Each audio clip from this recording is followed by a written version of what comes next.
The NBA playoffs have started. What teams stand out so far? I think the Celtics win over the Pacers. They held them to 29 points in the second half. It was an impressive defensive win. And then the Magic beating the Raptors on the clutch three by D.H. Augustine were two things that stuck to me. I think that the Nets beating the 76ers was also a pretty impressive win because the Sixers, they have almost 5 All-Stars on their team, 5 players averaging more than 17 points per game, and the Nets have been playing really well since the All-Star break. I think a team or a series that has stood out to me so far is the Rockets versus the Jazz. I thought the Jazz were probably going to come out of the team because they have like a better team like surrounding their star player, but the team around James Harden stood up in the playoff series, and that's why they're up. Phil? You guys pretty much summed it all up. Okay. The MLB is kicking off. Who are some teams that have impressed or disappointed? Dylan? I think the Red Sox have disappointed because apparently they're not doing so well this season. Yeah, they were the World Series champs last year, and they're starting off not so good.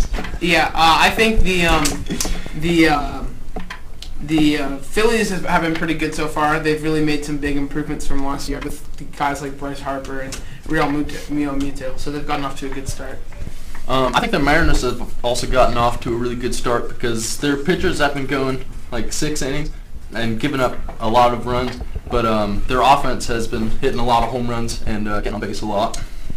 A team that's struggling or disappointing this year is the Cubs. Like, they made the playoffs like 3 years ago, and now they're starting off like 4-12, 5-12 right now, and their defense is looking terrible. All right, that's it. UVA is the national champion. They took down Texas Tech in a great game. Skylar? Well, Virginia, I mean, I didn't really expect it, but defense really prevailed in the tournament this year. That's why Virginia and Texas Tech, two of the best defensive teams, were playing in the final, and it was a really good game. Texas Tech could have had it. They kind of choked it in overtime. Kyle Guy came in clutch with the threes. Yeah.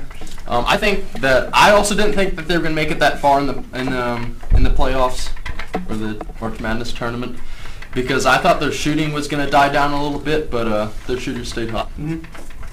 And they obviously knew how to finish games because they won a lot of close ones, like against. And their defense came through. What I took away is the fact that I only got one of the Final Four games correct, and it was pretty bad for my bracket. So Tiger Woods has taken home the green jacket at the Masters. Skyler? Yeah, it was a really impressive comeback. I mean, Tiger Woods played really well. I mean, he was driving it just as well as anybody, even though he's really old. And he's starting to get old, and I mean, his putting was amazing on the greens the whole day, and he was just very consistent, and it's a well-deserved win. Yeah, he put up an incredible performance. Yeah, first tournament win in 14 years for him, so good job. The Lakers franchise has been going downhill this year. One big problem right now is like their teamwork. Like, they've got a lot of cancers in their locker room with LeBron, Rajon Rondo. Mm-hmm. I also think that like their management, like their coaches and stuff, I don't think they're like caring as much about winning. So I think that's the main reason that they're not in the playoffs. Yeah, I mean, and you can see people are really trying to get out of there. Like Magic Johnson, he recently resigned, which kind of was shocking everybody. I mean, Luke Walton parted ways with the franchise. I think no one really wants to be there right now, and there's obviously a reason, but we don't really know yet. That's all we have, Blue Streaks. Stay golden, HHS.